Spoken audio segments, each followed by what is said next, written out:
Bom, pessoal, acho que a gente já pode começar, 18h05 em ponto.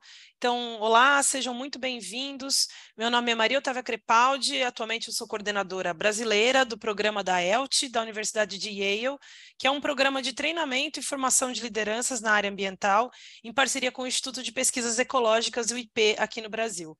Hoje eu estou acompanhada da minha colega Gillian Bloomfield, do programa online da ELTE, também da Érica Munaro, pesquisadora do IP, e da Sabrina Weber, que é voluntária do programa da ELTE no IP hoje. Sejam muito bem-vindos, bem-vindas. A ELTE é uma iniciativa da Escola de Meio Ambiente da Universidade de Yale, que recebe generoso apoio da Arcadia, que é um fundo de caridade da Lisbeth Rousing e do Peter Baldwin. Hoje temos o prazer de recebê-los no segundo webinar de lançamento do programa de lideranças da ELTE no território do sul da Bahia, no Brasil. Os participantes vão compartilhar o caminho das pedras de como eles chegaram a ser selecionados como os primeiros líderes do programa de liderança aqui no Brasil. Assim, outras pessoas interessadas poderão refletir em como trilhar seus próprios caminhos para se tornarem líderes também no futuro. Os palestrantes de hoje concluíram em abril um curso de 90 horas que oferecemos entre 2021 e 2022, denominado Adequação Ambiental e Produtiva em Propriedades Rurais, realizado pela ELTE, em parceria com a ESCAS, a Escola Superior de Conservação Ambiental e Sustentabilidade do IP. Esse curso também foi realizado em parceria com a Universidade Federal do Sul da Bahia. Vou mostrar alguns slides do curso para vocês conhecerem. Esse curso ele teve como objetivo proporcionar reflexões e ferramentas para o planejamento de propriedades rurais, considerando alguns aspectos ambientais, sociais e econômicos, de modo a contribuir com o desenvolvimento rural local, além de reduzir a pressão de exploração sobre os últimos fragmentos florestais existentes aqui no corredor central da Mata Atlântica, que fica entre os estados do Espírito Santo e sul da Bahia.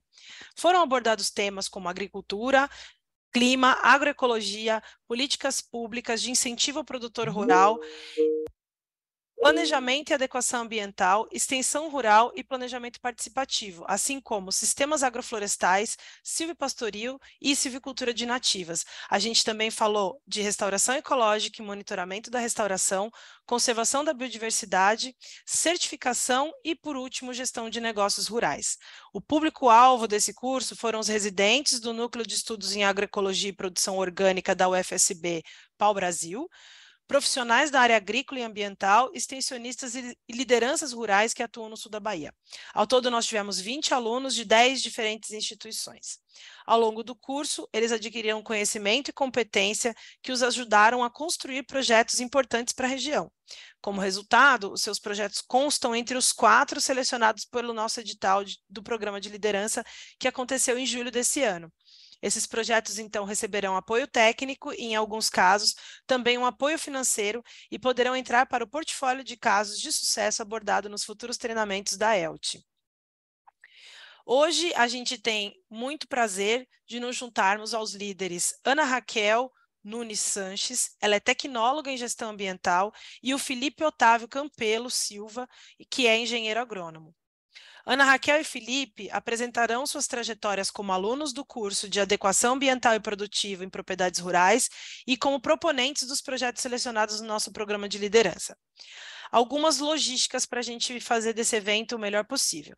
Para evitar problemas de conexão, os palestrantes gentilmente gravaram suas apresentações, mas ambos estão aqui com a gente hoje, ao vivo, e após as apresentações de cerca de 15 minutos cada, a gente vai fazer uma discussão junto com as perguntas que vocês enviarem aqui no nosso chat.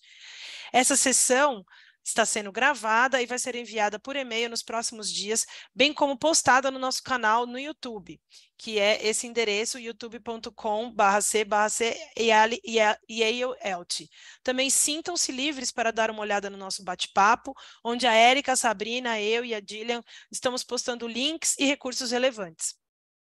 Pedimos aos participantes que postem suas perguntas na sessão de Q&A, pois facilita a nossa discussão em seguida. Então, vamos começar com a Ana Raquel. A Ana Raquel ela é graduada em Gestão Ambiental professora licenciada em Ciências da Natureza e mestre em Tecnologia e Ciências Ambientais. Ela colabora atualmente no projeto DESAF, que é o Desenvolvimento Socioambiental para a Agricultura Familiar, nas frentes de monitoramento de indicadores socioambientais, geoprocessamento, sensoriamento remoto de unidades produtivas junto a agricultores familiares do sul da Bahia.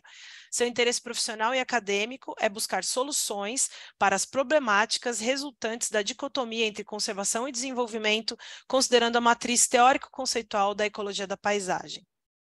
Enquanto a gente abre o vídeo da Ana, vocês podem, por favor, ativar seu microfone e dizer algumas palavras, Ana. Fique à vontade, eu vou parar o compartilhamento. Boa tarde a todas e a todos. Eu gostaria de agradecer a oportunidade de estar aqui, agradecer a todos os colegas do curso que compartilharam. Aprendi demais no curso de adequação ambiental. Resultados disso, conseguimos elaborar o projeto e estou muito grata. E é isso. Passa a bola. Esta proposta de material educativo foi intitulada Manual de Uso e Processamento de Imagens de Drone com foco no monitoramento de indicadores socioambientais de unidades produtivas de famílias beneficiárias do projeto Desenvolvimento Socioambiental para a Agricultura Familiar. Bom, o contexto que foi elaborada essa proposta gira em torno do projeto DESAF, que é o Desenvolvimento Socioambiental para a Agricultura Familiar. Esse projeto, ele surgiu em 2019, ele é fruto de um acordo de cooperação técnica, científica e de inovação entre o NEPA Brasil e a empresa Veracel Celulose. Esse projeto, ele tem como beneficiárias 4 comunidades rurais que se localizam no município de Onápolis. E essas 4 comunidades, elas têm também um outro acordo diretamente com a empresa, que é um contrato de compra e venda das terras que elas estão instaladas. Então, elas têm um histórico de ocupação dessas terras na região. E aí, para mitigar os conflitos socioambientais existentes durante muito tempo, foi proposto aí a compra dessas terras pelas associações. Então, como que a universidade entra no meio dessa história? Justamente para promover a agroecologia como estratégia produtiva sustentável, a recuperação de áreas degradadas e a conservação da biodiversidade, além do desenvolvimento socioambiental com foco no beneficiamento e a certificação de produtos, na inserção das cadeias comerciais estratégicas, na geração de renda e na melhoria da qualidade de vida. Então, o projeto DESAF é um projeto muito abrangente, ele tem diferentes frentes, tanto de pesquisa quanto de extensão, e a gente vem atuando aí dentro do nosso contrato, que tem 5 anos. O projeto ele é coordenado pela professora Gabriela Naresi, e tem diversos outros pesquisadores que são professores da Universidade Federal do Sul da Bahia, professores titulares da universidade, assim como pesquisadores de pós-graduação, de doutorado, de mestrado, de iniciação científica, e também temos toda uma equipe de extensionistas que trabalham em campo diretamente com as famílias. Então, aqui tem algumas fotos do trabalho que a gente vem desenvolvendo.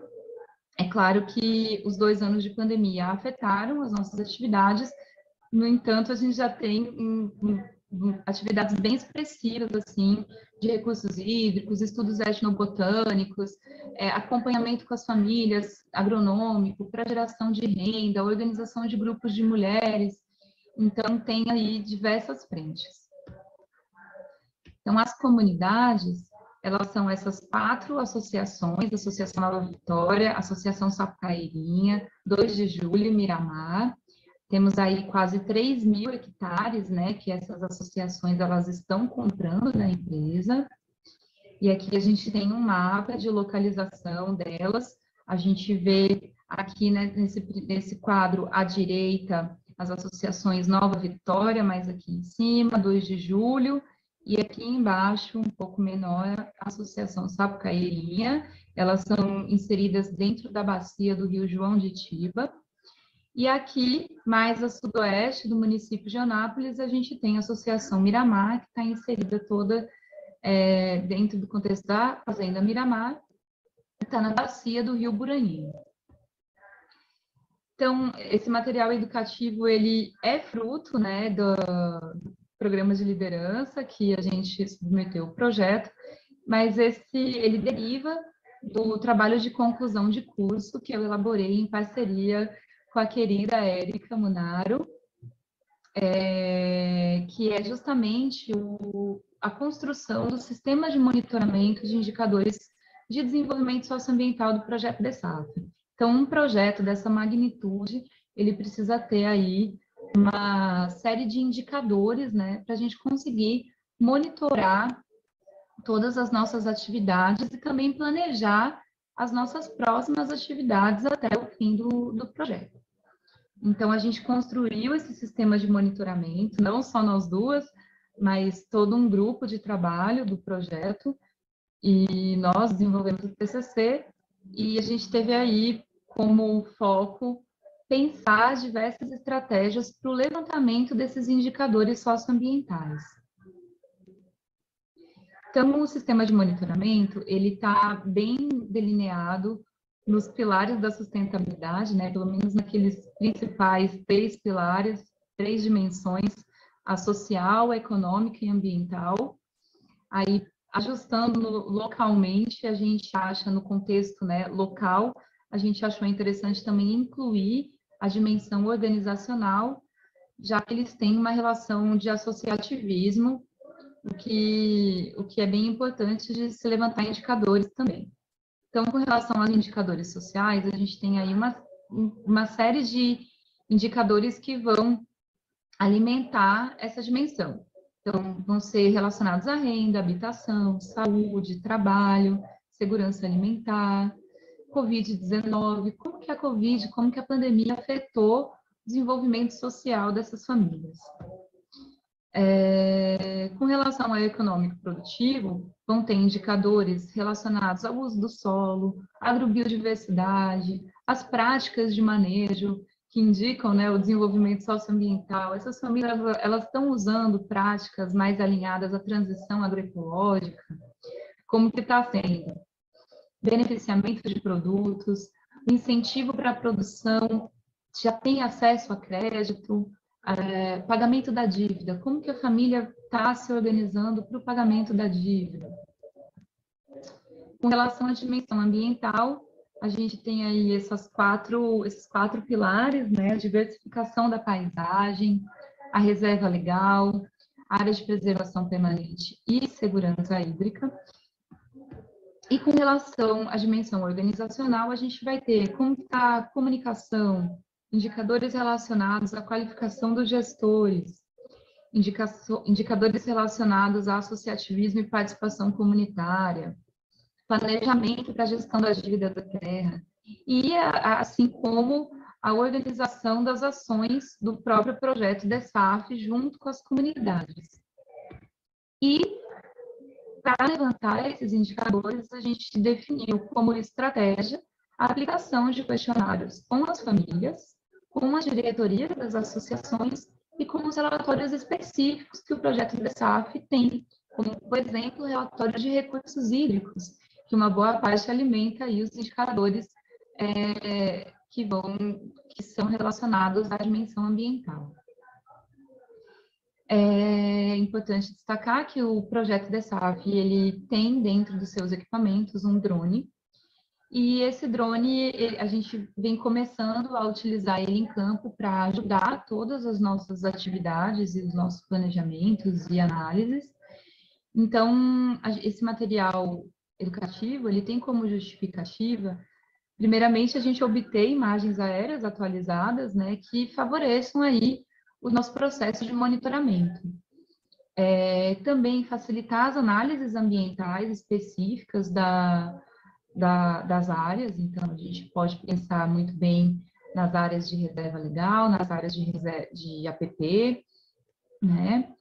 Eles também, essas imagens, elas vão servir aí como registros de uso e ocupação do solo, E o material educativo como um todo, ele serve para promover o conhecimento sobre o uso do drone no contexto da extensão rural com foco em práticas sustentáveis.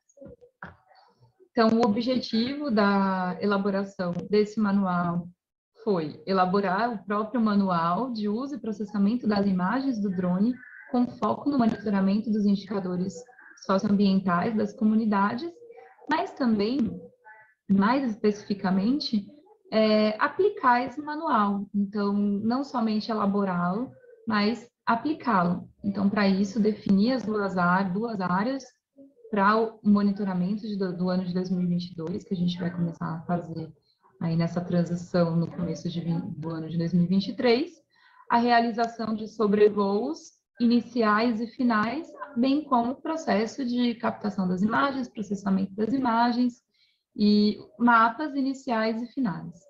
Além disso, também a divulgação desse material e dos resultados dessa primeira aplicação do manual. Como metodologia, então, consultas bibliográficas sobre outras experiências que já vêm sendo desenvolvidas ou outros manuais de uso de drone, a produção do conteúdo, o uso e a aplicação do material. Então, tem alguns possíveis conteúdos que nós já temos algumas informações para alimentar o material educativo, e a gente listou aí algumas, como uma explicação básica, né, sobre drones e características técnicas, a introdução sobre indicadores socioambientais e como eles podem ser favorecidos, né, pelo levantamento de imagens, um modelo de checklist para as missões de campo, a quantidade adequada de pessoas envolvidas em um projeto, a conduta que a gente precisa ter, né, durante as missões, um modelo de autorização para sobrevoo. É muito importante a gente comunicar às pessoas que a gente vai fazer isso, senão um proprietário, alguém pode se sentir invadido, né, com o equipamento sobrevoando a casa, o sistema produtivo. Como que a gente faz, né, quando acontece algum acidente com o drone em campo? Descrição dos principais softwares que são utilizados e também um passo a passo para a elaboração de um mapa básico com imagens de drone, um mapa de localização, por exemplo. Como metas, então, a gente tem a produção do material, a gente tem a produção de um vídeo com base no material, a realização dessas duas missões de campo, e a elaboração e a impressão e a distribuição de 2 banners com esse resultado desse projeto piloto aí, utilizando o manual. A gente definiu também como custo das atividades, a gente projetou para a produção de conteúdo, diagramação e elaboração do vídeo, R$ 4.000, para a tradução e material do vídeo, 1.800, e impressão e despesas de possíveis despesas de papelaria, R$ 500. E, por fim, a gente tem algumas imagens para compartilhar, né? Então, como eu disse, as missões de campo, elas já estão acontecendo, né? Não necessariamente com um manual estruturado. Então, esse manual, ele vai favorecer o nosso trabalho de campo.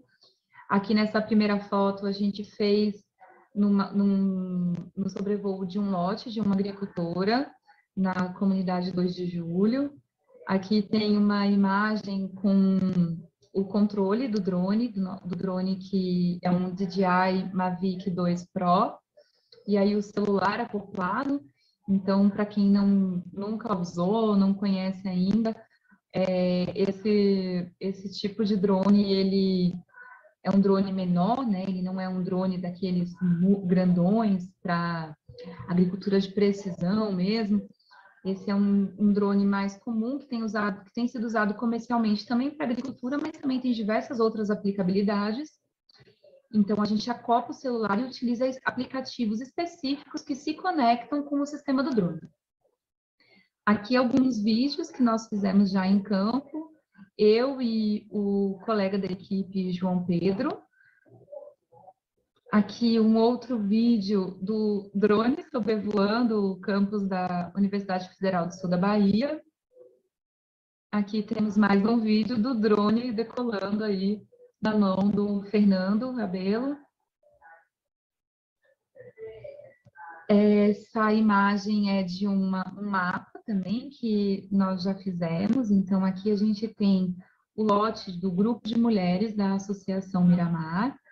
Esse lote aqui houve uma intervenção, uma ação conjunta da equipe da SAF com esse grupo de mulheres, que foi o plantio aí das primeiras linhas do pomar do lote. Então, nessa linha amarela, a gente já sinalizou o limão siciliano, em vermelho acerola, em roxo goiaba e aqui em verdinho graviola. Então, essa imagem é nova. No próximo ano, daqui a alguns meses, um ano, a gente já consegue monitorar o desenvolvimento, né, dessas culturas com o sobrevoo.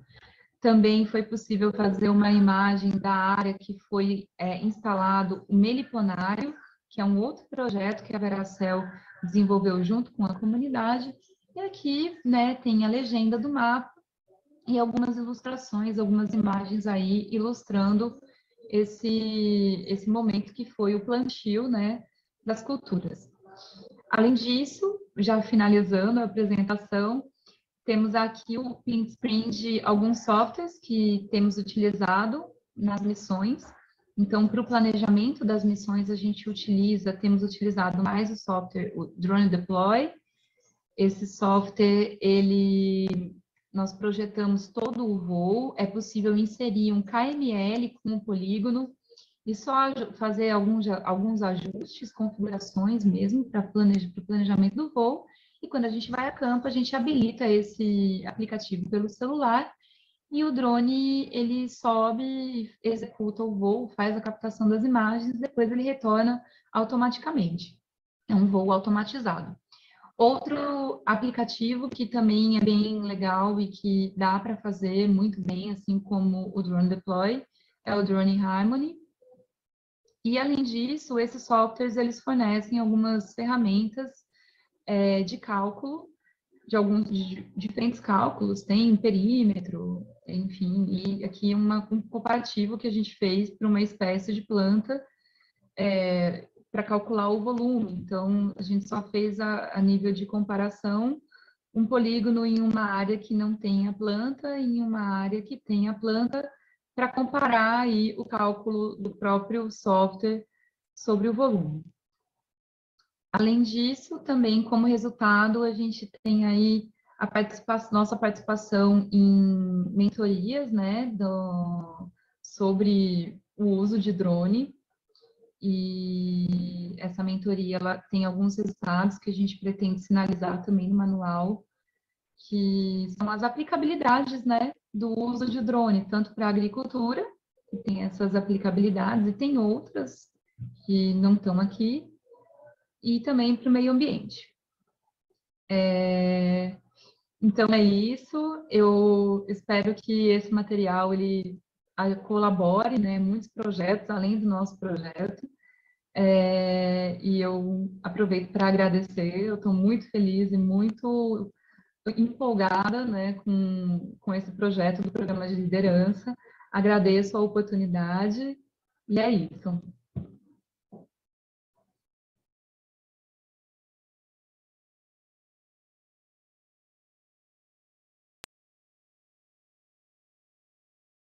Muito obrigada, Ana. Com certeza, esse seu projeto vai facilitar a utilização do drone como ferramenta de monitoramento para projetos de restauração e para uso sustentável da terra. Muito interessante que ele já vai chegar no momento em que já tem bastante aplicabilidade e, com certeza, a gente da ELTE está muito feliz em poder apoiar esse projeto e fazer ele virar uma cartilha, um material de consulta que vai agregar bastante para o nosso território. Bom, em seguida, eu queria convidar o Felipe Otávio, meu xará, né, Campelo e Silva, ele está atualmente como doutorando na UFSB, na Federal do Sul da Bahia, no programa de pós-graduação em Biosistemas. Ele é mestre em Sociologia Rural pela Universidade Federal, Campina Grande ou CG? É Campina Grande, né? Engenheiro agrônomo pela Federal de Viçosa, e atualmente é o coordenador da Escola Popular de Agroecologia e Agrofloresta Egídio Bruneto, do MST em Prado, aqui no Brasil. Bom, enquanto a gente abre o vídeo do Felipe, Felipe, você pode ativar seu microfone e falar um oi para a nossa audiência. Muito obrigada pela sua presença. Obrigado, Maria Otávia, minha xará. Boa noite a todos e todas. Então, estamos primeiro felizes, né, de estar aqui nesse espaço, um espaço de debate, né, de aprendizado. Parabenizar a colega Ana Raquel, né, que foi minha colega de estudo, pelo trabalho, né? E estamos aí para a gente fazer um bom debate aqui durante esse tempo aqui desse espaço. É isso, Maria.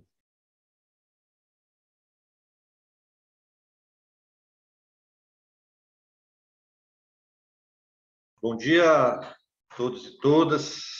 Meu nome é Felipe Campelo, sou assentado da Reforma Agrária, assentamento Bela Manhã e Teixeira de Freitas.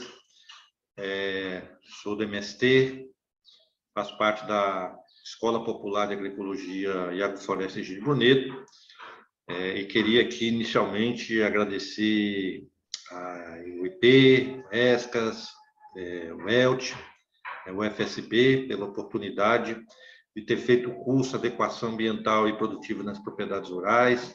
Foi um espaço muito importante, foi um espaço de debate com diversos pesquisadores, outros movimentos sociais, diversas entidades, ONGs, gestores públicos. Foi 2020 a 2021 um espaço de muito aprofundamento teórico, científico, sobre esse desafio que é a recuperação ambiental, que é a adequação ambiental e produtiva das propriedades rurais. Então, nós se debruçamos sobre esse tema durante diversas aulas, né? Foi na época da pandemia, foi muito proveitoso.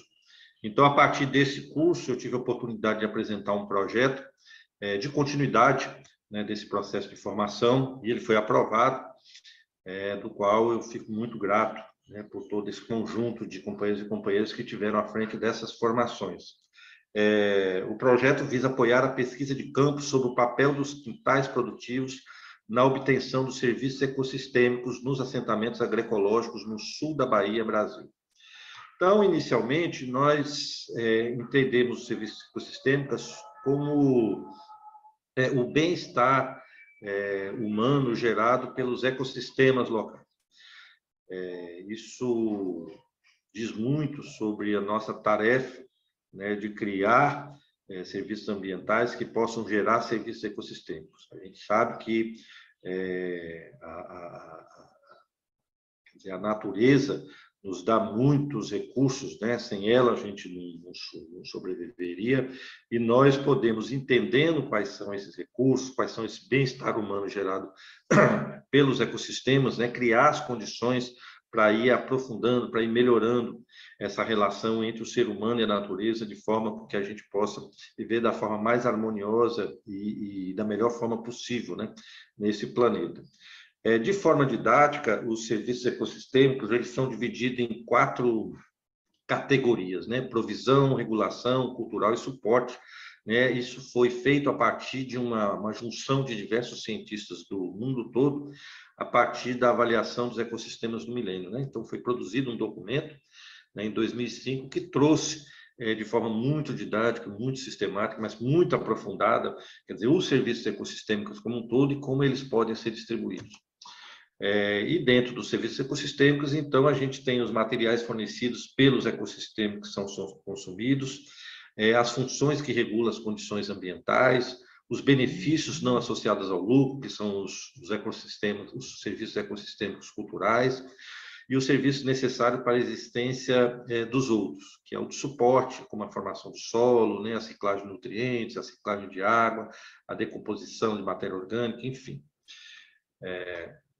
Então, esse trabalho se constitui numa proposta de estudo de campo do projeto de doutoramento do Programa de Pós-Graduação em Biosistema do FSB sobre os serviços ecossistêmicos decorrentes da implantação dos Centros de Radiação de Biodiversidade, que denominamos de quintais produtivos. Para a gente compreender um pouco esse estudo, nós vamos fazer uma breve caracterização do nosso território, chamado Extremo Sul da Bahia, que no território de identidade, ele é composto da Costa do Descobrimento e do território Extremo Sul. Esses 2 territórios é o que nós chamamos de território Extremo Sul da Bahia. Se a gente olhar na foto superior esquerda, a gente vai ver que é uma imagem de uma grande cultura de eucalipto que predomina muito na região aqui do extremo sul. Do lado superior direito, a gente vai ver do mapa Biomas, né, produziu esse e outros mapas, mas esse mapa mostra um pouco o uso atual do solo, do qual a gente vê essa parte em amarelo, é a parte onde predomina o eucalipto. Então, ela está muito concentrada próximo das duas grandes fábricas de celulose, uma em Belmonte e outra em Mucuri. E a parte bege clara é onde se predomina a pastagem. A parte verde escura é onde tem as matas nativas que restou das áreas de mata nativa da Mata Atlântica, aquelas onde tem a maior concentração de verde são os nossos parques, né? Parque Nacional do Descobrimento, Parque Monte Pascoal, enfim. Então, a gente vê que esse mapa atual do solo tem demonstrado que há uma lógica da destruição da Mata Atlântica à medida que se pensa projetos de desenvolvimento para essa região. O pastagem, então, se a gente olhar a foto inferior esquerda, é um predomínio de pastagem muito grande, e essa parte verde é onde predomina o eucalipto. Então, a gente vê que as pastagens, elas têm uma força muito grande aqui na região, então são grandes extensões de terras, né, basicamente sem nenhuma árvore, né, basicamente capim, e essas áreas elas se iniciaram aqui a partir da década de 60, com mais força na década de 70, a partir da construção da BR-101.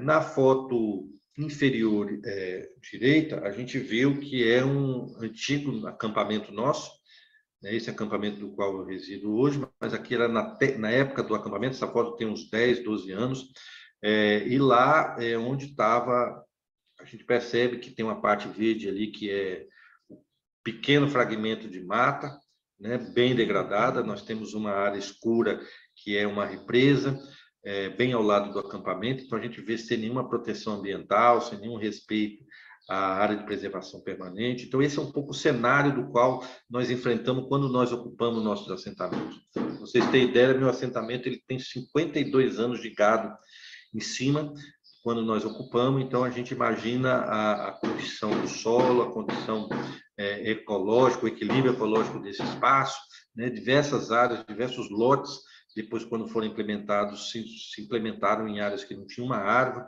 né? Então, surge o desafio, né? Como nós poderemos construir um processo que gere renda, né? Que garanta a soberania alimentar e que recupere ambientalmente a nossa Mata Atlântica, né? Que recupere ecologicamente os nossos espaços de utilização. Então, essas duas fotos mostram um pouco um movimento que nós temos feito, né? Do lado esquerdo, a gente vê o que é hoje a sede da Escola Popular de Agroecologia e Agrofloresta de Rio Bonito, há 9 anos atrás. Então, a gente vê aí um espaço onde só tinha basicamente capim, né? E hoje a gente vê do outro lado, do lado direito, como está essa escola. É uma escola que tem o objetivo de produzir extensão, tem o objetivo de produzir pesquisa, tem o objetivo de produzir experimentação e produzir ensino. Então, é uma escola que serve para atender os companheiros do nosso território, os indígenas, quilombolas, das reservas extrativistas, os ribeirinhos, os filhos dos agricultores familiares e os filhos do sem terra. Então, aqui são as unidades que nós temos unidade de café agroflorestal, de cacau agroflorestal, de horta agroecológica, de criação de galinha caipira ecológica. Então, são espaços, fruticultura em SAFs, nós temos agora implementado mais uma área de SAF de cacau. Então, são áreas onde a gente faz e é um espaço também que serve para que os nossos companheiros e companheiras das áreas possam vir, olhar e perceber que realmente é possível a produção aliada com as árvores. Isso foi uma definição que nós tiramos, que todas as nossas ações teriam que estar inseridas as árvores nativas da Mata Atlântica. Então, aqui são processos de estudo que a gente faz com nossos companheiros, pensando como fazer isso nas áreas, como fazer uma leitura nas áreas, como pensar essa construção. Aqui era quando as famílias foram para dentro das áreas e a gente percebe, né? Que as casas, basicamente, onde tinha só capim, as terras muito degradadas, muito destruídas, né? Ambientalmente, né? Muitas erosões, Então, esse era o cenário inicial. Aqui é o cenário de umas 3 anos atrás, quando nós fizemos os registros. Aqui são os quintais produtivos. Nós definimos, então, que a gente teria como estratégia a implementação de 1 hectare por família, o que a gente chamou de quintal produtivo. É uma aliança das nativas, das frutíferas e das culturas anuais, pensando na produção alimentar a curto prazo, a geração de renda a médio prazo que nós estamos falando 2, 3 anos, a gente já começa a tirar renda com as frutas, e as nativas pensando a longo prazo no processo de readequação ambiental, de inserção da reintrodução da fauna e da flora nos nossos espaços. Aqui são colheitas já, né? Então são fotos que vão mostrando um pouco que o solo vai melhorando, que as frutas vão aparecendo, né? Que é possível aliar as nativas com as culturas anuais, que é possível aliar a geração de renda com preservação ambiental. Aqui são fotos de processos que a gente vai acontecendo nesses quintais, né? Que vão possibilitando avanços, vão possibilitando novas construções a partir do que nós temos pensado nesse tripé, né? O que a gente vai fazer nos nossos estudos? Então, a gente vai abordar os fatores ecológicos, sociais e ambientais que permearam sua constituição e os serviços ecossistêmicos decorrentes. Para isso, vamos analisar a dinâmica espaço-temporal do território e selecionaremos 18 quintais produtivos em 2 assentamentos da reforma agrária. Então, nós vamos pegar 2 municípios, definimos esses assentamentos e vamos fazer o estudo. São características de solo, né, características ambientais diferentes. Então, a partir daí, nós vamos fazer uma leitura, a partir dessas 2 realidades diferentes, como tem se comportado os nossos serviços ambientais, do qual nós temos empregado, enquanto MST, e quais são os serviços ecossistêmicos decorrentes. Há um pressuposto ecológico que nós vamos adotar, que os quintais eles funcionam como uns corredores funcionais. Então, entre os espaços das reservas legais que existem dentro dos assentamentos, que são fragmentadas, né? Tem vários espaços de reserva legal, e outras matas da região, os quintais produtivos podem servir como corredor que permitam a multiplicação, que permitam a circulação e o fluxo de diversos elementos de energia, matéria, e principalmente da flora, da fauna, dos micro-organismos, enfim. Então, os espaços quintais produtivos, eles têm diversos elementos. Um deles é essa possibilidade de potencializar a biodiversidade e o ecossistema da região do extremo sul da Bahia. Pensando que nós, ao final do próximo ano, nós vamos ter encerrado a implantação de 1.500 hectares, ou seja, 1.500 quintais produtivos nas áreas desses assentamentos agroecológicos. E para investigar os serviços ecossistêmicos obtidos a partir dos quintais, estaremos levando as seguintes informações.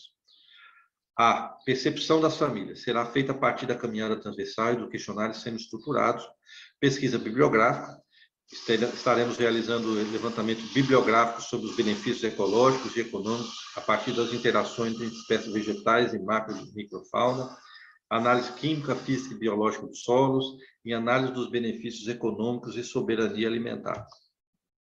E os resultados esperados, nós esperamos que os resultados possam contribuir na elaboração de planejamento dos quintais produtivos, aprimorando os arranjos nas escolhas das espécies nativas e no consórcio com as culturas anuais. Esperamos, assim, trazer à luz da pesquisa os benefícios ecossistêmicos oriundos da inserção das plantas nativas nos diferentes arranjos produtivos. Outro aspecto esperado é que os resultados possam contribuir para a elaboração de políticas públicas por parte dos gestores públicos, que visem aliar a recuperação do bioma Mata Atlântica e a segurança e a soberania alimentar na geração de renda. Então, nós vamos também estar fazendo uma análise dos fluxos energéticos. Nós temos exemplos agora de companheiros que instalaram aquelas fossas biodigestoras a partir das matérias energéticas produzidas nas casas, e isso já tem servido para abastecer todo o processo dos quintais produtivos, além deles, né? Então, nós temos casas, por exemplo, de 5 pessoas que estão produzindo em torno de 300 litros de bioinsumos por semana. Então, os quintais não conseguem absorver isso, então toda aquela energia vindo das descargas, né, dos materiais produzidos dentro da casa, eles hoje agora servem para abastecer os outros subsistemas da unidade familiar. Então, a gente percebe um grande potencial dessa aliança casa, quintal produtivo, e dentro dessa aliança quintal produtivo, como é importante a inserção das nativas para melhorar a biodiversidade daquele espaço e a biodiversidade do território. É isso, esperamos que os companheiros gostem, estamos agora prontos para o debate. Um abraço.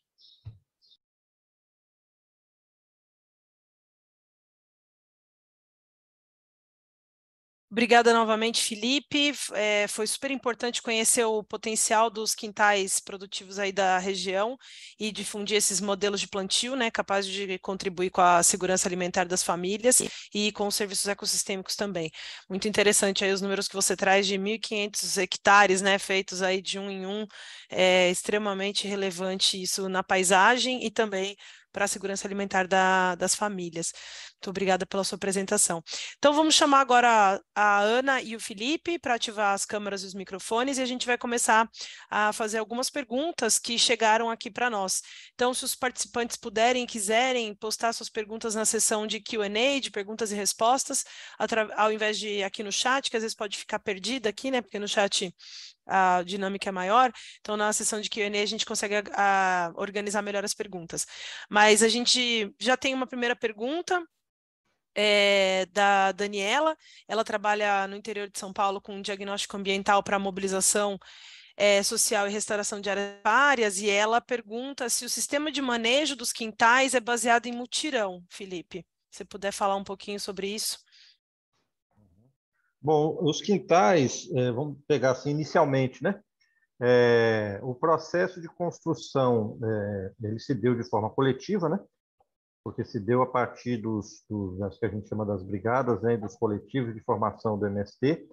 Então, a partir daí começou um processo de formação até chegar no ponto da gente montar os croquis, né? Qual seria o croquis para o meu assentamento? Qual seria o modelo, né?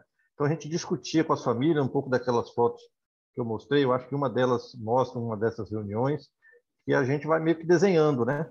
Quais árvores são importantes, de acordo com a copa, o tamanho da copa, muito a partir dos conhecimentos, né, que o nosso povo tem, né? A sabedoria popular foi muito importante nessa construção. Segundo elemento foi o processo de implantação. Então, na implantação, o coletivo, a gente fez a distribuição dos calcários, por exemplo, né? E o preparo do solo. A gente preparou o solo utilizando calcário, né, para corrigir a acidez e repomos a necessidade de fósforo, né, através do fosfato reativo. E aí a implantação e o plantio das mudas também se deram de forma coletiva. A partir daí, ele desencadeou os quintais prontos, eles desencadearam uma série de ações, né? Então, eles estão hoje, desde os processos de formações que continuam, né? Os grupos de certificação, então, hoje, dentro do nosso movimento, nós já temos, dessas áreas, né? Nós já temos 5 grupos de certificação, né? Nós começamos com 2, agora já estamos em 5 grupos de certificação, já temos famílias certificadas, então isso é uma certificação participativa, né? Então isso é feito de forma coletiva, a partir do debate. Outro foi a partir das frutas, né, e das hortas, né, que são muito características dos quintais, dos aipins, ou seja, das abóbora, enfim, das culturas, né, que são muito características dos quintais. Então, a participação nas feiras, né, hoje a gente tem um coletivo que participa nas feiras da UFSB, né, que acontece no campus aqui de Teixeira de Freitas, campus Paulo Freire, e também no campus 10 da UNEB. Então, hoje mesmo está acontecendo uma feira na UNEB e também as vendas institucionais, né? Então, o processo dos quintais, feita de forma coordenada, né, e pensada, intencionalizada para isso, ele tem desencadeado processos coletivos também.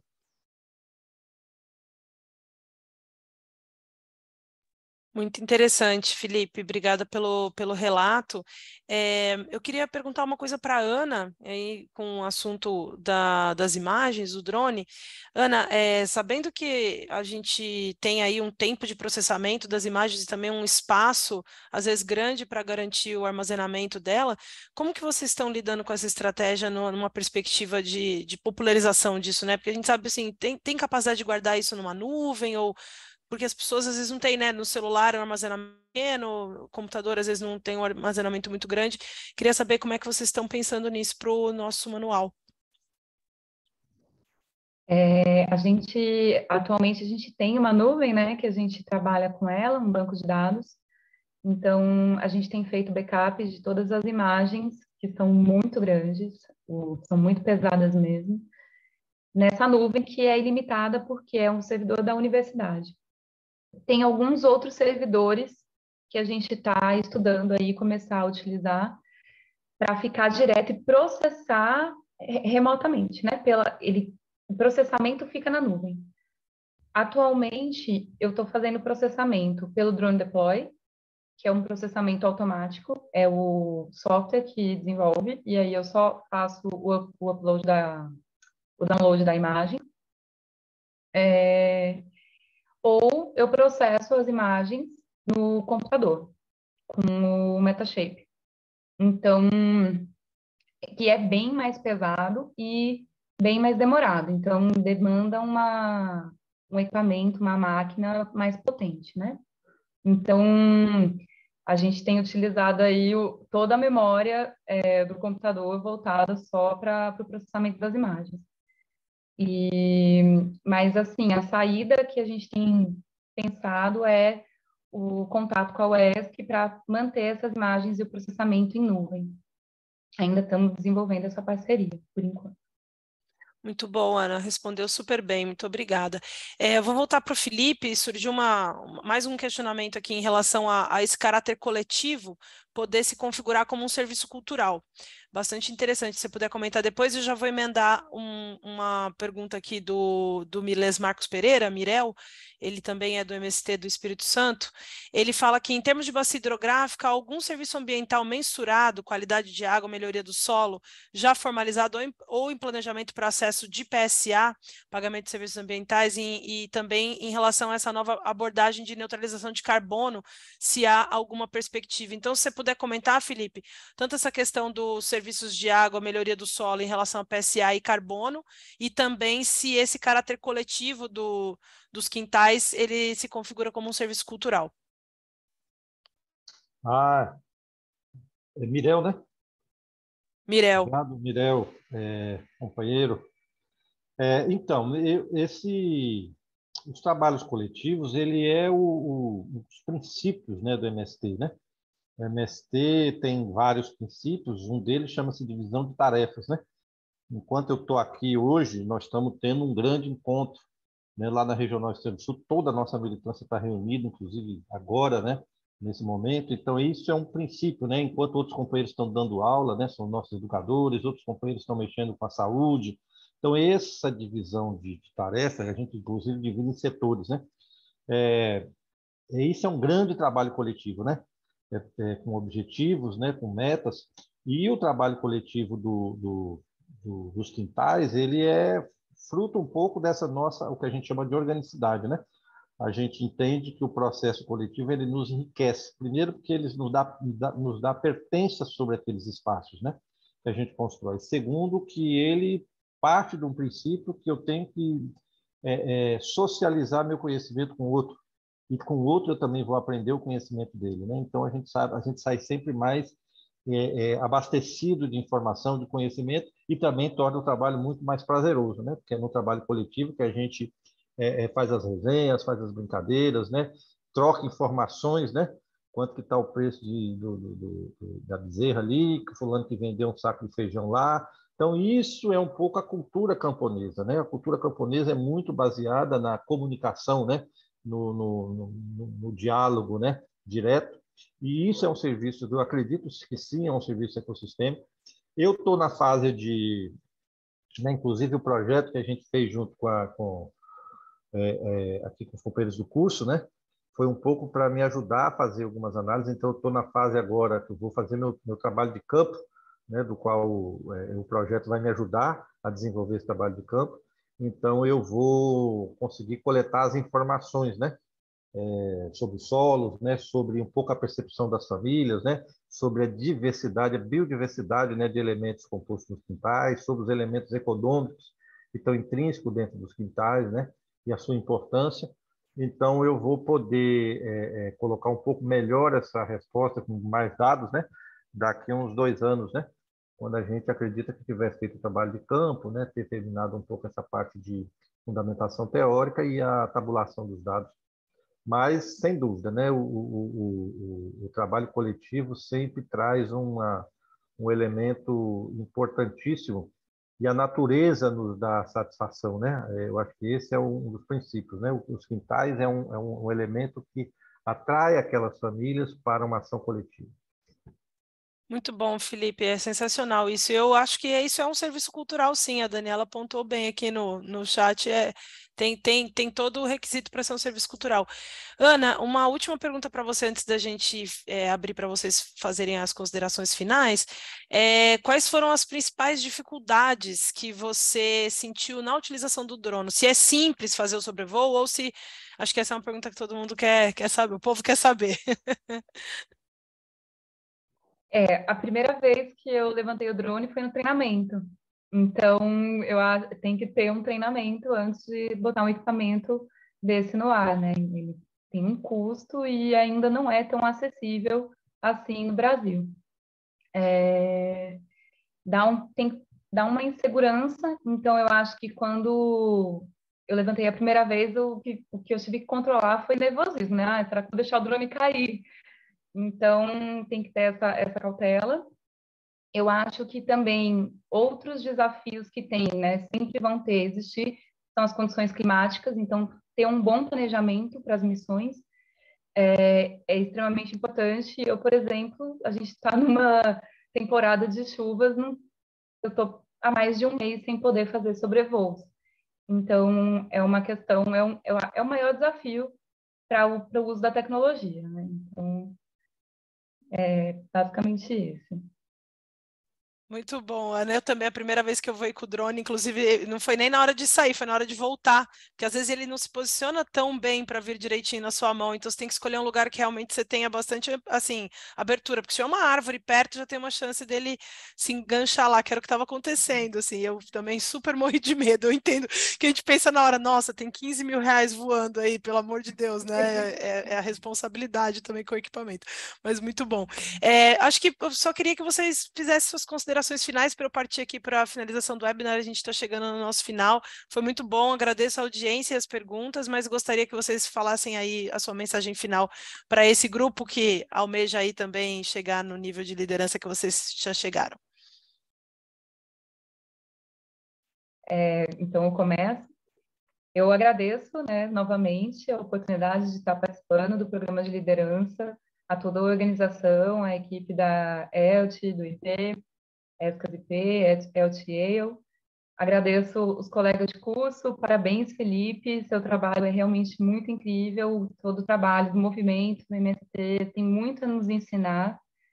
Estou muito feliz de estar podendo dividir a cadeira aqui hoje, a mesa, com você e com todo mundo. Me sinto muito privilegiada por isso.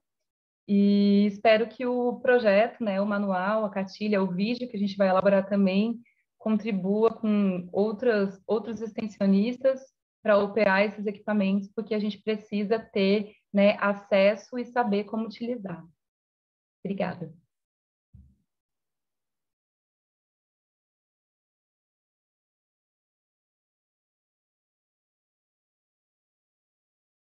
Felipe, você quer fazer suas considerações finais?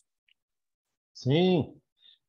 Bom, primeiro dizer que também começar parabenizando, né, a toda a equipe, né, que estava envolvida no curso, né, foi um curso extremamente prazeroso, né, pela qualidade das informações, né.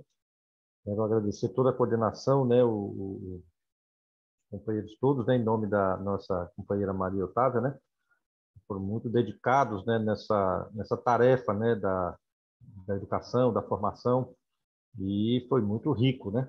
Também parabenizar a companheira Ana Raquel, quero dizer que eu ouvi falar de você, já tinha ouvido falar muito de você, que todo mundo, quando viu a divulgação, né, do card, falou, nossa, Ana é super bacana, não sei o que. Eu falei, pois é, eu não conheço, vou conhecer no dia da apresentação, então, vários abraços mandaram para ti, e também me sinto muito feliz de estar compartilhando esse conhecimento, né, junto com essa experiência também muito bacana que vocês têm desenvolvido aí, né, que eu acho que esse é o caminho, né, nós estamos debatendo um novo formato, né, da gente lidar com o nosso planeta Terra, né, com a nossa natureza, com nossos recursos naturais. Isso que é o mais importante, né? base de tudo isso é pensar que as nossas populações tradicionais, né, os nossos camponeses, os nossos ribeirinhos, eles têm direito de permanecer no seu território e esse estudo, né, e esse debate nos ajuda nessa uma atuação mais qualificada nesse norte, né, que nós temos. Então, dizer que é muito satisfatório, né, estar nesse dia hoje e estamos juntos, né, nós vamos ainda temos muito caminho pela frente, né, nesse desafio. Um abraço a todos e todas. Muito obrigada, Felipe, pelas suas ótimas palavras. Muito obrigada, Ana.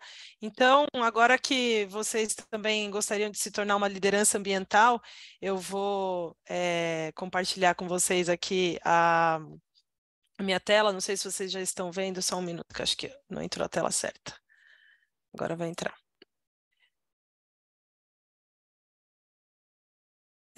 Bom, então eu queria só dizer que esse treinamento vai estar lá disponível no YouTube. Só me digam aí se vocês estão vendo a minha tela certinho aqui do YouTube. E tem vários outros ótimos vídeos aí de treinamento lá que vocês também vão poder olhar além da gravação de hoje. E também, se vocês gostariam de conhecer as ofertas de treinamento no site da ELTE, elt.yale.edu. Aqui na nossa página vocês podem ver os próximos eventos que estão cadastrados na nossa página. Inclusive, nós vamos ter um curso, ou mais de um curso, né? Vamos fazer alguns cursos no ano que vem, então fiquem ligados na nossa página. Pedi para a Erika colocar o link aqui no chat, é lá que a gente divulga os eventos. E também a gente gostaria de divulgar o programa certificado de 1 ano da ELTE em inglês. Então, ele oferece um programa de 1 ano em paisagens de florestas tropicais, conservação, restauração e uso sustentável, e as inscrições vão começar a acontecer a partir do começo de 2023 no site tropicalrestorationcertificate.yale.edu. Também vocês podem ficar ligados aí quando começar a inscrição no próprio site da iniciativa ELTE. E a gente também, aqui no Brasil, o parceiro oficial da ELTE é o IP, através da ESCAS, que é a Escola Superior de Conservação Ambiental e Sustentabilidade, que oferece uma série de oportunidades de treinamento e formação, como mestrado profissional, uma pós-graduação em gestão de negócios ambientais, entre outras oportunidades super bacanas e relevantes, a nossa trajetória de ciclo de formação em Biologia da Conservação. Então, convido todos a verem também o nosso site escas.org.br e todos os cursos que a ESCAS oferece, tanto de curta duração quanto mestrado e pós-graduação e outras parcerias. E dessa forma eu termino, então, o nosso webinar. Mais uma vez eu gostaria de agradecer muito ao Felipe e à Ana pela participação, às minhas colegas de trabalho de Ilian, Sabrina e Érica, e principalmente à maravilhosa audiência que esteve presente com a gente hoje. Muito obrigada, pessoal. E até a próxima. Visitem o nosso site, acessem a gravação, compartilhem, curtam e estamos juntos nessa empreitada. Muito obrigada. Até mais, pessoal. Boa noite.